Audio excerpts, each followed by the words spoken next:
Hello friends, welcome back to electrical topic. तो electrical topic में आज फिर से आपका स्वागत है। तो आज जो हम क्वेश्चन करने जा रहे हैं वो अलग टॉपिक है, अलग चैप्टर है, अलग लेसन है। तो आज जो लेसन का नाम है वो है soldering and DC theory, soldering एवं दृष्ट धारा सिद्धांत। इसके बेस पर जो क्वेश्चन बनते हैं उनको आज हमसे स्टार्ट करने जा रहे हैं। तो आई होप आप मेरी वीडियो को डेली देखते होंगे। अगर आप इस चैनल पर नए आए हो तो प्लीज़ चैनल को सब्सक्राइब करके बेल आइकन को जरूर ऑन कर दें, क्योंकि ऐसी ही नॉलेजेबल वीडियो इस चैनल पर आपको डेली की डेली मिलती रहती हैं। तो चलिए, इस चैप्टर का पहला क्वेश्चन जो है, the binding resistance of a coil can be increase by, means कि किसी कुंडली का कुंडन प्रतिरोध निम्नलिखित द्वारा बढ़ाया जाता है। मीन्स कि कोई कुंडली है, इसका प्रतिरोध बढ़ाना है, इसका रेजिस्टेंस बढ़ाना है, वो किस प्रकार बढ़ाया जा सकता है, ये इसमें पूछा गया है क्वेश्चन में। तो इसमें ऑप्शन दिया है। ऑप्शन नंबर ए फेरों की संख्या बढ़ाकर, ऑप्शन नंबर बी पतले तार का प्रयोग करके, ऑप्शन नंबर सी फेरों की संख्या बढ़ाकर तथा पतले तार का उपयोग करके, ऑप्शन नंबर डी क्रॉस सामग्री का बदल कर, मीन की जो कोर का मटेरियल होगा उसको बदल कर। तो सबसे पहले मैंने, अगर आप मेरी वीडियो पिछली वाली वीडियो भी देखी होगी तो मैंने एक आपको फार्मूला बताया था रेजिस्टेंस का, R is equal to rho length upon में एरिया। तो फ्रेंड्स देखिए, इस रेजिस्टेंस को कैसे बढ़ सकता है, इसको बढ़ाने के लिए पूछा है।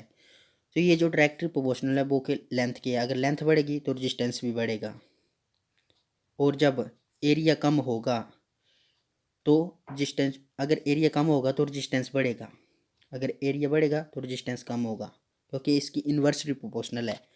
तो R is equal to length upon में एरिया। अगर हम लेंथ भी बढ़ाएंगे, अगर एरिया घटाएंगे तो रेजिस्टेंस बढ़ेगा, अगर लेंथ बढ़ेगी डायरेक्टली प्रोपोर्शनल होने के कारण तो रेजिस्टेंस बढ़ेगा, अगर एरिया कम होगा इन्वर्सली प्रोपोर्शनल तो भी रेजिस्टेंस बढ़ेगा। तो इससे होगा increase the number of turn, means की नंबर ऑफ टर्न मीन्स की लेंथ बढ़ाएंगे, और using a thinner wire means की पतली वायर का यूज़, एरिया घटाएंगे, एरिया मीन्स की पाई आर स्क्वायर, तो आर मीन्स की रेडियस को जब हम कम करेंगे तो रेजिस्टेंस ऑटोमेटिक ही बढ़ेगा, क्योंकि इनके इन्वर्स प्रोपोर्शनल है ये। तो इसका राइट आंसर जो आएगा option number C, increase the number of turn और यूजिंग अ थिनर वायर। तो फ्रेंड्स, ऐसी ही नॉलेजेबल वीडियो इस चैनल पे आपको डेली की डेली मिलती रहती है, तो प्लीज़ वीडियो को लाइक करें। और चलो देखते हैं अब नेक्स्ट क्वेश्चन। तो नेक्स्ट क्वेश्चन जो आता है, जो कि सिंपल सा क्वेश्चन है लेकिन इंपॉर्टेंट क्वेश्चन है, ऐसे क्वेश्चन जो इलेक्ट्रिशियन के एग्जाम में पूछे जाते हैं। तो ये जो क्वेश्चन है, ड्राई सोल्डर एक इलेक्ट्रॉनिक परिपथ है, हाँ है, जिसका परिणाम हो सकता है कोई ड्राई सोल्डर, कभी नाम सुना है ड्राई सोल्डर का? तो इसमें जो ऑप्शन दिए, खुला परिपथ, लघु सर्किट, कोई प्रभाव नहीं, ड्राई सोल्डर नामक कोई पद नहीं होता। तो फ्रेंड्स, ड्राई सोल्डर होता ही नहीं है, मैं आपको क्लियर बता देता हूँ ज़्यादा। तो क्योंकि सोल्डर जो है कि मिश्र धातु होती है, जिसको हम सोल्डर के नाम से जानते हैं, जो कि टिन और लेड का एक जो मिश्रण होता है, जिसमें इलेक्ट्रॉनिक सर्किट में हम टांका लगाने के लिए यूज़ करते हैं। सिंपल भाषा में बात करूँ तो जैसे कोई सर्किट है तो उसको टांका लगाने के लिए हम सोल्डरिंग का उपयोग करते हैं। और जो सोल्डरिंग होती है वो टिन और लेड को मिला के बनाई जाती है, जिसमें कि 60% टिन और 40% लेड मिलाया जाता है एक अच्छे इलेक्ट्रिशियन सोल्डर के लिए, उत्तम सोल्डर के लिए। तो इसका जो राइट आंसर आएगा option number B, dry solder नामक का कोई, मतलब कोई होता ही नहीं, नो, इसका कोई स्थान नहीं है, कोई पद नहीं होता है। तो इसका right answer option number D ही आएगा। और नेक्स्ट क्वेश्चन की तरफ बढ़ते हैं। धारा का वहन करने वाला एक लंबा सीधा कंडक्टर एक रिंग के अक्ष के साथ पड़ता है, रिंग पर एक बल डलेगा यदि, मीन्स कि कोई एक कंडक्टर है सीधा सा, जो कि एक रिंग के संपर्क में आता है, एक रिंग है उसके संपर्क में एक कंडक्टर आता है, ठीक है फ्रेंड। तो उस रिंग पर क्या बल पड़ेगा बोले, जब उसको धारक ऑन किया जाता है, धारा का वहन करता हो, का समेनवास के रूप में बंटित नहीं है, का आवेश एक समान बंटित है, धारा को रोकता है।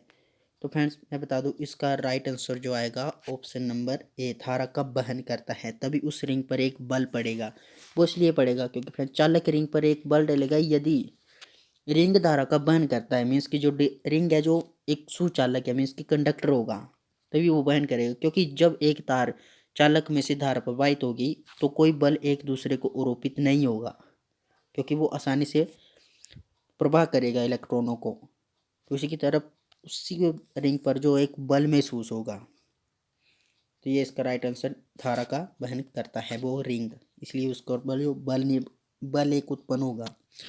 तो इसी प्रकार नेक्स्ट क्वेश्चन जो आएगा, टंगस्टन फिलामेंट का प्रतिरोध, वेरी इंटरेस्टिंग क्वेश्चन है फ्रेंड्स। टंगस्टन फिलामेंट का प्रतिरोध जो होता है वो लगाई गई वोल्टेज में वृद्धि के साथ बढ़ता है। जैसे जैसे हम वोल्टेज बढ़ाएंगे तो टंगस्टन फिलामेंट का जो प्रतिरोध जो वो बढ़ता है। टंगस्टन फिलामेंट का यूज जो होता है नॉर्मल हीटिंग इफेक्ट के लिए नहीं किया जाता है, ये जो होता है लाइटिंग इफेक्ट के लिए किया जाता है। नॉर्मल घरों में जो लैंप यूज़ होते हैं तो वो उनमें जो फिलामेंट लगा होता है वो होता है टंगस्टन का। तो उससे जैसे जैसे वोल्टेज बढ़ती है तो उसमें जो वो लाइट भी बढ़ती है। वो सिंपल सा उदाहरण है इस क्वेश्चन को समझने के लिए। तो इसलिए इसका राइट आंसर आएगा लगाई गई वोल्टेज में वृद्धि के साथ बढ़ता है टंगस्टन फिलामेंट का प्रतिरोध। इसलिए प्रतिरोध बढ़ेगा तो जो इफेक्ट जो वो उस पर प्रभाव पड़ेगा, मीन्स की जो इफेक्ट जो ज़्यादा होगा। जैसे टंगस्टन जो वो लाइटिंग इफेक्ट के लिए यूज़ किया जाता है, तो जैसे जैसे उसकी वोल्टेज बढ़ेगी तो अधिक लाइट आएगी। तो इस प्रकार नेक्स्ट क्वेश्चन जो आएगा, नेक्स्ट क्वेश्चन एक सिंपल सा क्वेश्चन है। यदि आई एम्पेयर में धारा है, आर में प्रतिरोध है तथा 30 सेकेंड में समय है तो उत्पन्न ऊष्मा दी जाती है। एक जूल लो है, सिंपल सी बात है। जूल लो कहता है H is equal to I square R T. तो इसका राइट आंसर आएगा ऑप्शन नंबर एच ए।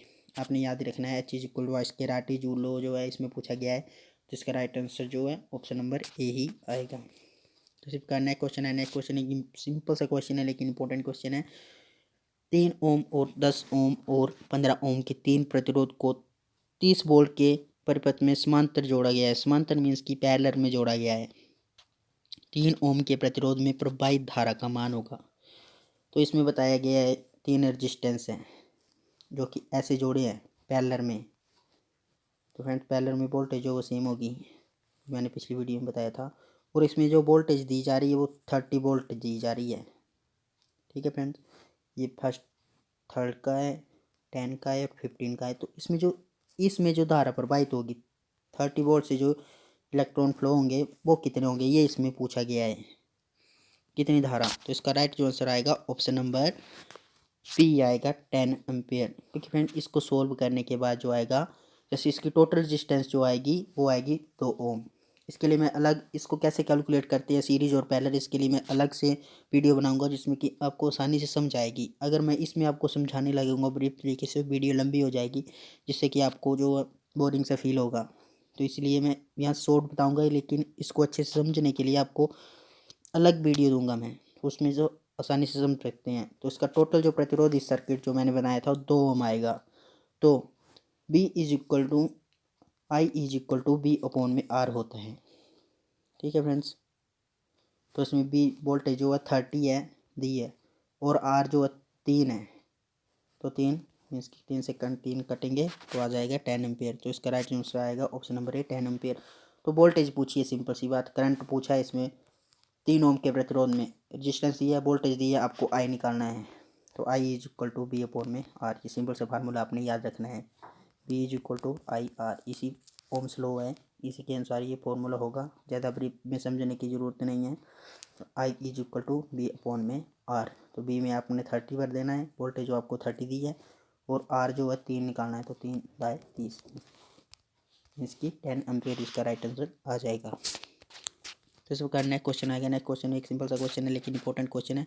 ये क्वेश्चन जो है, एक स्थिर धारा का स्रोत 1 किलो ओम के लोड पर 0.40 एम्पियर की धारा सप्लाई से करता है। यदि लोड को बदलकर 100 ओम कर दिया जाता है तब लोड में धारा कितनी होगी। तो इसका जो राइट आंसर जो आएगा ऑप्शन नंबर सी आएगा 40 मिली एम्पियर।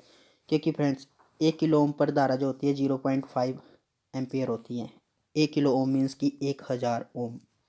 ठीक है, 1000 ओम पर जो है वो 4 एम्पियर धारा होती है। तो इसमें बोला है यदि लोड को बदलकर 100 ओम कर दिया जाता है, मीन्स की लोड को बदलकर 100 ओम कर दिया जाता है जो 1000 ओम थी, तो इस पर धारा होगी 0.4 डिवाइडेड बाई 1000 मल्टीप्लाई बाई 100।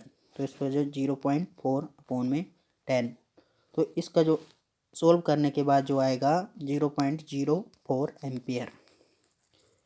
और एम्पेयर जो होता है वो होता है, इसके बाद सोल्व करने के बाद आएगा 40 मल्टीप्लाई बाई 10 मिली एम्पेयर में आया है। तो इसका जो एम्पेयर में इसको जो सोल्व करने के बाद आएगा 100 एम्पेयर पर धारा जो होगी 40 मिली एम्पेयर।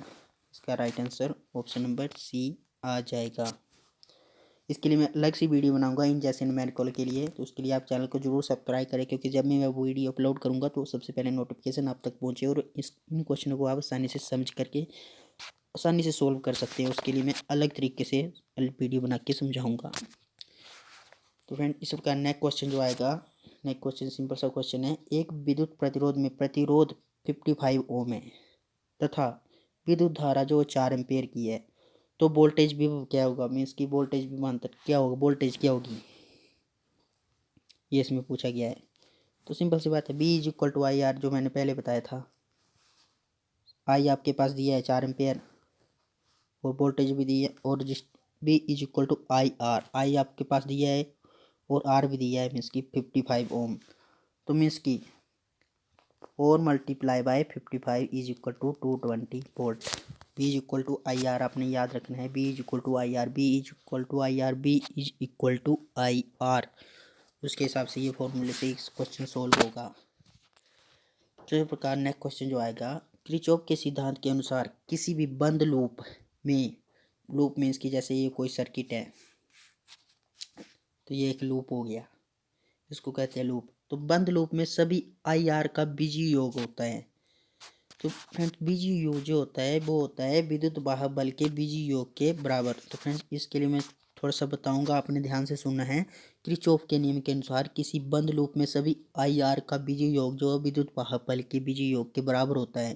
किरचॉफ का फर्स्ट लॉ जो कहता है, नियम में किसी संधि पर मिलने वाले समस्त धारा का बीजीय योग जो है शून्य होता है। इसकी कोई बिंदु है, उस पर आने वाला करंट का योग जो जाने वाले करंट के बराबर होता है, तो इस पर जो वैल्यू आएगी वो शून्य होती है, ये इसमें बताया गया है। तो इस प्रकार नेक्स्ट क्वेश्चन जो आएगा, नेक्स्ट क्वेश्चन है, जब दो पिंडों को एक दूसरे के साथ रगड़ा जाता है तब, जब दो पिंड होंगे, दो चुंबक एक पास रगड़ा जाता है तो वे समान तथा विपरीत आवेश अर्जित करते हैं। जब दो पिंडों को आपस में रगड़ा जाता है तो वो समान तथा विपरीत आवेश दोनों तरफ के आवेश जो अर्जित करते हैं। तो इसलिए राइट में आंसर आएगा ऑप्शन नंबर बी, वे समान तथा विपरीत आवेश अर्जित करते हैं। फ्रेंड्स अगर आपको किसी भी क्वेश्चन में कोई डाउट है, ये समझ में नहीं आया, तो प्लीज़ कमेंट करके ज़रूर बताएं। मैं उसको आने वाली वीडियो में ज़रूर आपको सही करके या सही से समझाऊंगा। Thank you.